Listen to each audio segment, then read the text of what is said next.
జై బజరంగ బలి అందరికీ. ఈరోజు 6వ రోజు జపాన్లో. నేను ఇప్పుడు తకయామా అనే ఏరియాలో ఉన్నాను. ఇక్కడ హిడా ఫోక్ విలేజ్ అనేది ఫేమస్. సో దానికోసం అని వచ్చాను నేను. హిడా ఫోక్ విలేజ్, అలాగే ఇక్కడ ఫార్మర్స్ మార్కెట్ కూడా ఉంది. అది కూడా చూడటానికి నేను ఇప్పుడు వెళ్తున్నాను. ప్రస్తుతం అయితే టెంపరేచర్ ఒక 10 degrees ఎంతో ఉన్నట్టుంది. బట్ కొంచెం చిన్న చిన్న మబ్బు చినుకులు పడుతున్నాయి అన్నమాట. అంటే మబ్బు ఉంది, చిన్న చినుకులు, అవి తుంపర్లు అంటారు కదా, అలాంటివి పడుతున్నాయి. నాకు తెలిసి ఈరోజు అంతే కొంచెం పర్వాలేదు టెంపరేచర్ అనే చూపించింది. సో జపాన్ ఏంటంటే కొంచెం టెంపరేచర్ అయితే చూసుకోవాలి. ముఖ్యంగా ఈ నెలల్లో అంటే ఆగస్ట్, ఆ తర్వాత సెప్టెంబర్, అక్టోబరు, నవంబరు, డిసెంబర్, ఈ మంత్స్ కొంచెం, ఎందుకంటే సీజన్ అన్ప్రెడిక్టబుల్గా అయిపోతుంది అనమాట. దానివల్ల అదొక్కటి మనం చూసుకుంటే కొంచెం ఇబ్బంది కలగకుండా ఉంటుంది. అయితే ఇప్పుడు నేనున్న ప్రిఫెక్చర్ పేరు గీఫు ప్రిఫెక్చర్. సో గీఫు అనేది cultural capital of the entire Japan అనమాట. ఇక్కడ కల్చరల్గా చాలా ఆస్పెక్ట్స్ కానీ, ఇక్కడ ట్రెడిషన్స్ కానీ, ఇక్కడ జరిగే ఫెస్టివల్స్ కానీ అన్నీ కూడా జపాన్కే తలమానికం అన్నట్టు ఉంటుంది. సో గీఫు అనేది చాలా చాలా ఫేమస్. టూరిస్టులు కూడా జనరల్గా ఎక్కువే వస్తారు. అంటే కంపేర్ టు టోక్యో కానీ, క్యోటో కానీ, ఇవన్నీ కూడా మనకి తక్కువ ఉన్నప్పటికీ జనరల్గా టూరిస్టులు అంటే ఎక్కడెక్కడి నుంచో వచ్చేవాళ్ళు ఎక్కువ మంది ఇక్కడికి వస్తారు. అంటే అథెంటిక్ జాపనీస్ ట్రెడిషన్స్ కానీ, ఎక్స్పీరియన్స్ కానీ తెలుసుకోవాలనుకునే వాళ్ళు ఇక్కడికి ఎక్కువగా వస్తూ ఉంటారు. అదొకటి. ఇప్పుడు నెక్స్ట్ ఇంకేంటంటే చాలా పెద్ద టౌన్ ఇది. చాలా అంటే చాలా పెద్ద టౌను. ఇక్కడ నేను నిన్న వెళ్ళిన ఏరియా కానీ, ఇది కానీ, నగోయా కానీ, ఇది కానీ, ఇవన్నీ కూడా చాలా పెద్ద పెద్ద టౌన్సే ఉన్నాయి. సో ఫెసిలిటీస్, ట్రాన్స్పోర్టేషన్ ఫెసిలిటీస్ అది కూడా ఇబ్బంది పడాల్సిన అవసరం లేదు. నీట్గా మీరు ఎవరైనా రావాలి అనుకున్నా కూడా మనకి సరిపడా ఉంటాయి. బస్సెస్ ఉన్నాయి, ట్రైన్స్ ఉన్నాయి, అన్నీ ఉన్నాయి, ఇబ్బంది కూడా లేదు. బుక్ చేసుకోవాలి అనుకుంటే డైరెక్ట్గా మీరు స్టేషన్లోనే బుక్ చేసుకుంటే కొంచెం తగ్గుద్ది. మీరు యాప్స్ ఏమైనా యూజ్ చేస్తే కొంచెం అటు ఇటుగా పెరిగే ఛాన్స్ ఉంటాయి. 200-300 yen ఎక్కువ ఉండే ఛాన్సెస్ ఉంటాయి. ఒక్కొక్క కేసెస్లో 500 అలా కూడా ఉంటాయి అనుకుంటా. ఓకేనా? సో ఇంకేంటంటే అంతే అనుకుంటాం మ్యాక్సిమం ఇప్పటికి. బట్ వెళ్దాం. ఇప్పుడైతే కొన్ని ప్లేసెస్ చూడొస్తాను. అవి చూసి నెక్స్ట్ ఏం చేయాలన్నది ఆలోచిద్దాం. ప్రస్తుతం అయితే టైం అయితే చాలా ఉంది. సో ఈరోజు అయితే టెన్షన్ లేదు, ప్రెషర్ లేదు, దొరుకుతుందా లేదా నెక్స్ట్ ట్రాన్స్పోర్టేషన్ అనే ఇబ్బంది కూడా లేదు. ఎందుకంటే నేను వెళ్ళబోయే నెక్స్ట్ జస్ట్ 80 kilometers, 90 kilometers ఉంది ఇక్కడి నుంచి. సో ఈజీ పీజీ అనమాట. ఏం కాకుండా వెళ్ళిపోవచ్చు.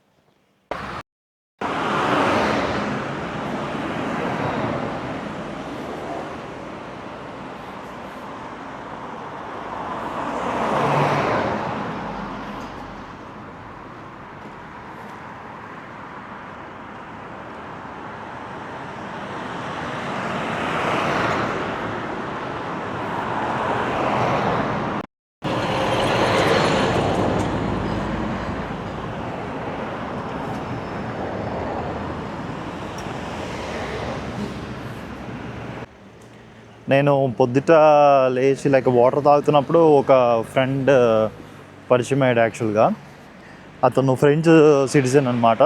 అతను సైబర్ సెక్యూరిటీలో పనిచేస్తున్నాడు.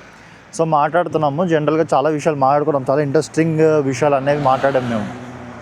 సో అతను ఏమంటున్నాడంటే సైబర్ సెక్యూరిటీ గురించి చెప్తున్నాడు. చాలా ఇంట్రెస్టింగ్ థింగ్స్ చెప్తున్నాడు. నేను ఇలా సైబర్ సెక్యూరిటీ, చాలామంది సైబర్ సెక్యూరిటీ అది అనుకుంటారు, ఇది అనుకుంటారు, కానీ సైబర్ సెక్యూరిటీ లేకపోతే ఇప్పుడు చాలా ఇబ్బంది. ఎందుకంటే ఏఐ అది వచ్చేసింది. మనకి ఎక్కడికక్కడ అటాక్స్ జరుగుతున్నాయి, చాలా ప్రమాదకరమైన అటాక్స్ జరుగుతున్నాయి. మనం జాగ్రత్తగా లేకపోతే చాలా ఇబ్బంది పడుతుంది, అది ఇది అని చెప్తున్నాడు. నేను కూడా అవును అంటే నా ఎక్స్పీరియన్స్ చెప్పాను అనమాట. నేను ఎలా ప్రాబ్లమ్స్ ఫేస్ చేశాను ఐటీ ఇండస్ట్రీలో, నేనేం తప్పులు చేశాను, ఇవన్నీ చెప్తుంటే అవును స్టార్టింగ్ స్టేజెస్లో మనం బాగా తప్పులు చేస్తాము, కానీ దాన్ని రిపీట్ చేయకుండా ఉండాలని అలా మాట్లాడుకుంటూ చాలా ఇంకా కొన్ని ఇంట్రెస్టింగ్ థింగ్స్ చెప్పాడు. అంటే ఇప్పుడు డార్క్ వెబ్లోకి వెళ్తే బిట్కాయిన్లో పే చేస్తే మీ ఇన్ఫర్మేషన్ ఏదన్నా కూడా తీసుకోవచ్చు అంటే ఎవరి గురించి అయినా, ప్రపంచంలో ఎవరి గురించి అయినా ఇన్ఫర్మేషన్ అనేది మీరు తీసుకోవచ్చు అంటే యాక్చువల్గా.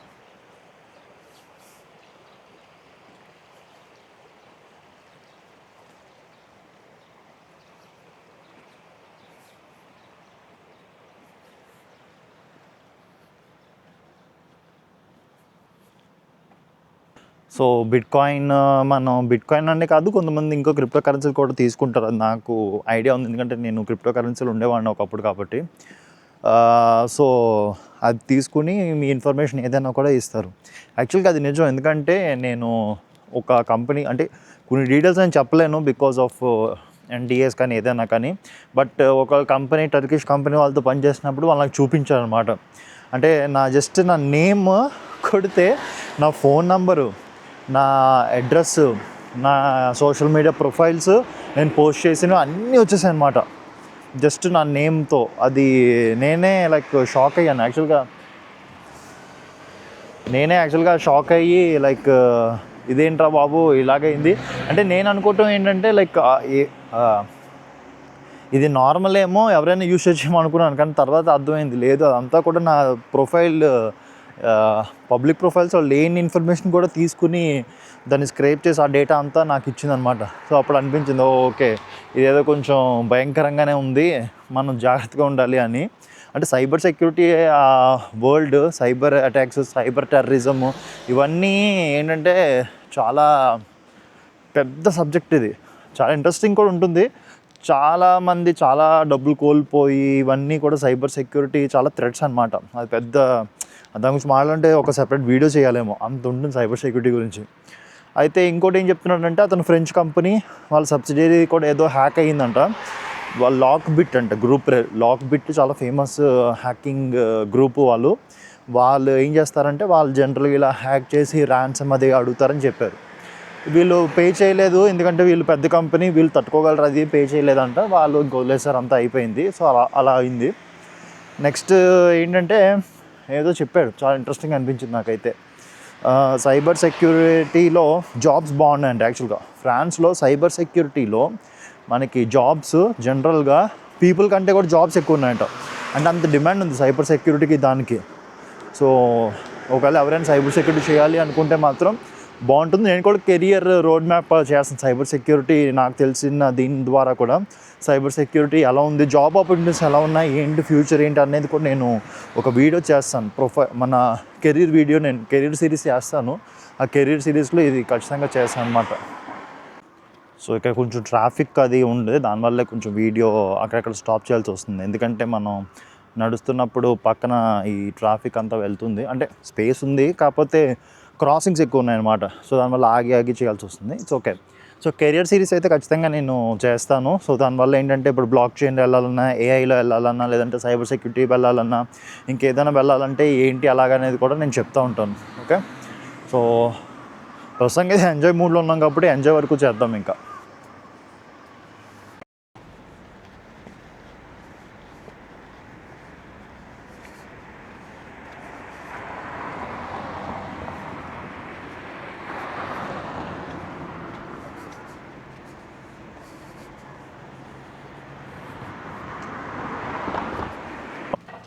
మనకి ఇక్కడ Otera stay Japan amazing temple and shrine experience అని ఉంది. ఇక్కడ యాక్చువల్గా ఏంటంటే టెంపుల్స్లో కూడా హోటల్ యాక్టివిటీ కింద ఉంటాయి అన్నమాట. సో అక్కడ కూడా మనం స్టే చేసి అక్కడ కూడా ఫుడ్ ఎక్స్పీరియన్సెస్ ఇవన్నీ చేయొచ్చు. సో దాని పేరు ఎగ్జాక్ట్గా గుర్తు రావట్లేదు, నేను మళ్ళీ చెప్తాను. బట్ ఈ బుద్ధిస్ట్ టెంపుల్స్లో కూడా మీరు స్టే చేసి హోటల్ లాగే అనమాట, ఇంకా రియోకాన్ లాగే హోటల్ లాగే మొత్తం అంతా చేయొచ్చు. సో మార్నింగ్ ప్రేయర్స్ వెళ్ళటం కానీ, అక్కడ ఫుడ్ తినటం కానీ అన్నీ కూడా ఈ ఎక్స్పీరియన్సెస్లో భాగమే. నేను ట్రై చేశాను ఇది తీసుకుందాం అని, కాకపోతే ప్రాబ్లం ఏమైందంటే చాలా బిజీగా ఉండటం, అప్పటికే బుక్ అయిపోవటం వల్ల నేను తీసుకోలేకపోయాను ఏది కూడా. ఎందుకంటే కొంచెం యాక్టివిటీ సీజన్ మంచి సీజన్ కాబట్టి దానివల్ల. సో ఇలా ఉంటుంది. అదిగోండి టెంపుల్ హోటల్ జింకోజీ.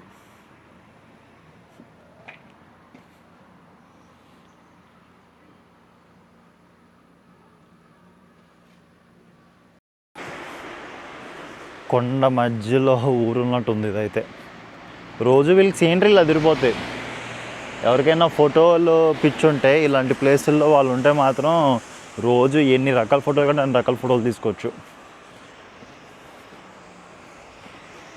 చూడండి అంతా కొండ మొత్తం గ్రీన్, డార్క్ గ్రీన్ ఉంది, ఎల్లో ఉంది, రెడ్ ఉంది, కొంచెం ఆరెంజ్ ఉంది, ఎల్లో ఉంది, డిఫరెంట్ వెరైటీస్, ఒక 7-8 వెరైటీస్ నాకైతే కనిపిస్తున్నాయి కలర్ వేరియేషన్స్ ఒకే పిక్చర్లో. చూడండి ఇళ్ళన్నీ కూడా వీళ్ళు నీట్గా ఎక్కడికక్కడ పువ్వులు, నాకు ఇది బాగా నచ్చింది వీళ్ళు పువ్వులు పెట్టుకోవటం. ప్యారిస్ దీంట్లో కూడా అలాగే పెట్టుకుంటారు. అండ్ ఇక్కడ కూడా నీట్గా అరేంజ్ అది చేసుకున్నారు. ఇక్కడ టూరిస్ట్ ప్లేస్లు ఎక్కువ. యాక్చువల్గా ఫారినర్స్ చాలామంది ఉన్నారు. ఇదిగోండి, ఒకవైపు ఏమో ట్రెడిషనల్ హౌసెస్ ఉన్నాయి, ఇంకోవైపు ఏమో మనకి మోడర్న్ హౌసెస్ ఉన్నాయి.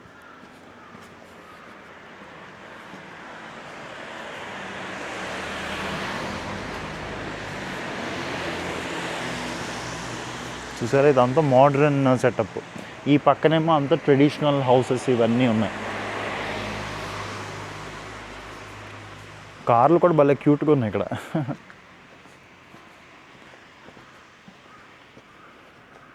ఈ కార్టూన్ క్యారెక్టర్స్, ఈ క్యూట్ క్యారెక్టర్స్ ఎక్కువగా వీళ్ళు ఇది చేస్తున్నారనమాట.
ఇది ఒక క్యాబేజ్. ఇది కొంచెం ఇదంత క్యాబేజ్ చూడండి ఎంత ఉంది. ఏకంగా 8 ఇంచ్ ఉంది ఇది. ఇది ఏంటో తెలియట్లేదు. ఇది ఫ్రూట్, ఆరెంజ్ అయితే కాదు, సంథింగ్ ఫ్రూట్. 5 kg 1500 yen అంట.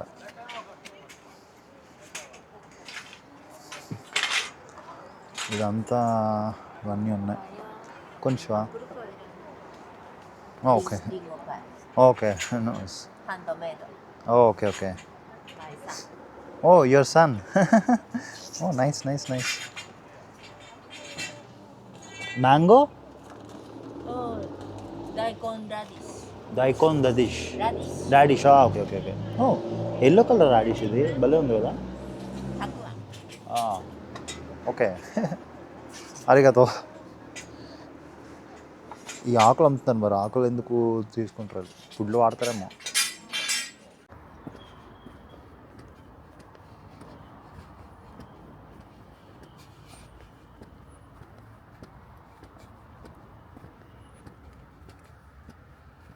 ఇదిగోండి మా రూము.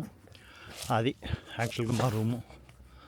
ఇది హిడా ఫోక్ విలేజ్కి ఆల్మోస్ట్ ఒక 10 minutes వాక్ అంతే. ఇక్కడి నుంచి పైకంటే నడుచుకుని వెళ్ళాలి, ఒక 10 minutes వాక్. కానీ బాగా అప్పు ఉంది, ఆయాసం వచ్చేస్తుంది మా వెళ్తుంటే నడుస్తుంటే. ఇదిగోండి, ఇది మా గెస్ట్ హౌస్. డార్మిటరీ టైప్ ఇది. చాలామంది ఉన్నారు.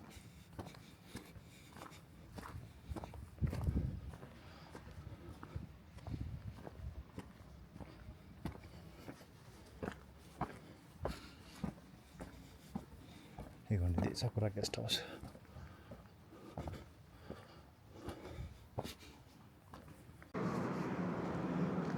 ఇప్పుడు మనం ఇది రోడ్, యాక్చువల్గా ఇది మన హోటల్ కదా.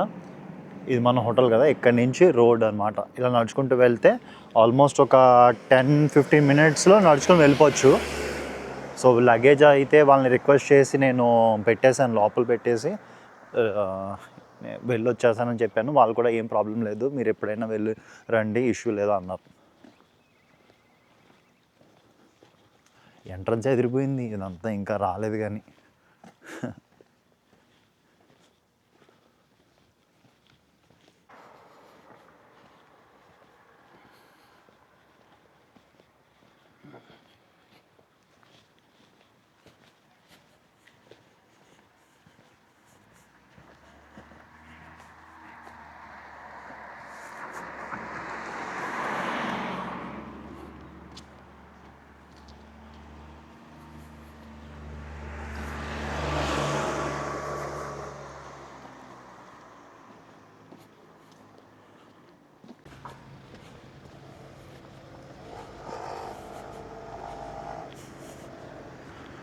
Guardian animals.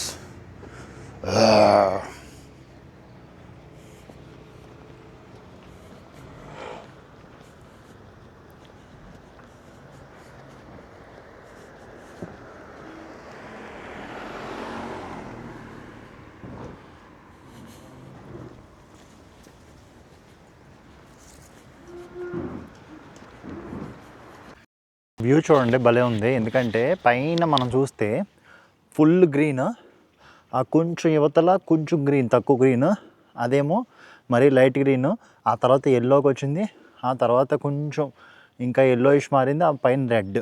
పూర్తిగా రెడ్ అవ్వలేదు కానీ ఆ ట్రాన్సిషన్ అనేది మనకు తెలుస్తుంది దీంట్లో కరెక్ట్గా.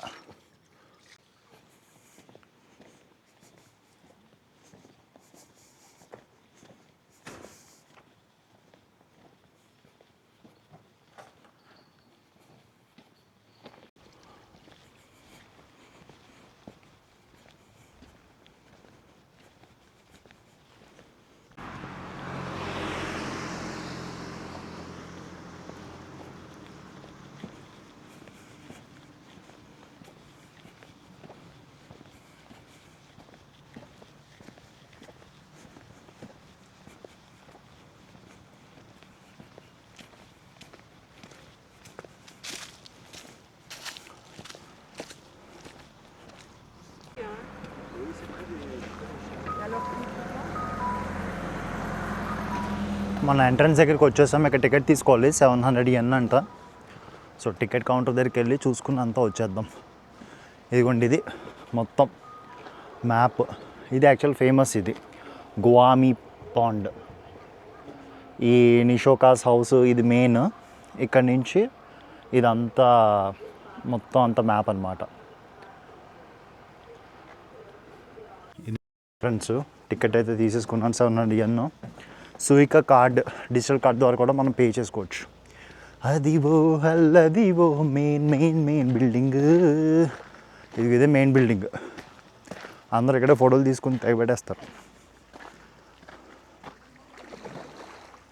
ఏయ్ ఫిష్, కోయి ఫిష్.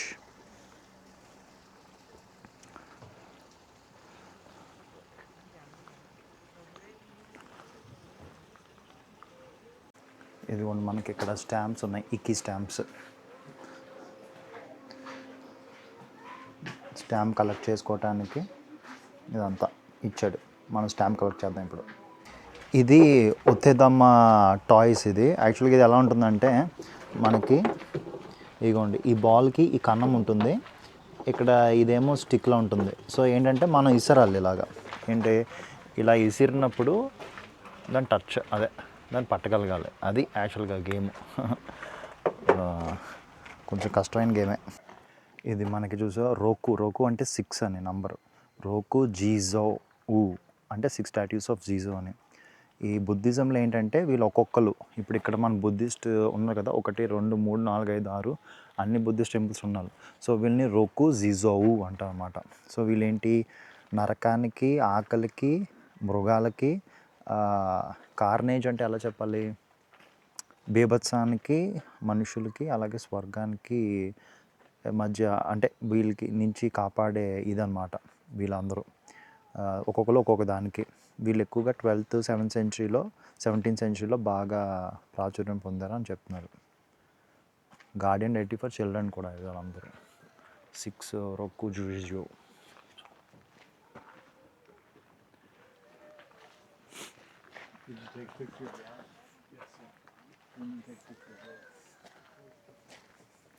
మన బుద్ధిస్టులే.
అప్పుడు ఏంటంటే వాళ్ళ కల్చర్ని ఎవరు కూడా దాచేవారు కాదు. నీట్గా వాళ్ళ కల్చర్ వాళ్ళు పాటిస్తూ ఉండేవారు. వాళ్ళకి ఇష్టం వచ్చినట్టు జీవితాన్ని గడుపుతూ ఉండేవారు. ఇప్పుడు ఏంటంటే మనకి నామోషి అయిపోయింది. మన కల్చర్ మనమే హేళన చేసుకుంటాం. కానీ చూడండి, ఇక్కడ ఎక్కడ చూసినా వాళ్ళు బుద్ధిస్ట్ అండ్ షింటో కల్చర్ అన్నీ కలుపుకుని చేసుకుంటున్నారు. వాళ్ళు దాన్ని ఎంత ప్రమోట్ చేయాలో అంతా ప్రమోట్ చేస్తున్నారు. మనం కూడా అలా ఉంటే మాత్రం బాగుంటుంది కదా. ఎందుకంటే ఈ కల్చర్ వచ్చిందే మన దగ్గర నుంచి. వీళ్ళకంటూ కల్చర్ లేదు కదా. మన నుంచి ఇండియన్సే చాలామంది అప్పుడు బుద్ధిజంని స్ప్రెడ్ చేయడానికి వెళ్ళి ఇక్కడ కల్చర్ అనేది తెచ్చారు. దాన్ని వీళ్ళే ప్రమోట్ చేసుకుంటున్నారు, మనం చేసుకోలేమా? సో మనం ఏంటంటే మన దాన్ని ప్రమోట్ చేసుకునేటట్టు చూసుకుంటే నిజంగా బోల్డంత ఉపయోగం ఉంటుంది.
ఇది ది పాండ్ ఆఫ్ ప్రేయర్స్ అంట. అంటే దీంట్లోకి మనం డబ్బులు వేసి కోరుకుంటే పని మంచిగా అవుతుంది అని అంటారు. బట్ నా కోరికలు అయితే ఏం లేవు. మేబీ అందరూ బాగుండాలని ఒక చిన్న కాయిన్ వేస్తాను. జై శ్రీరామ్.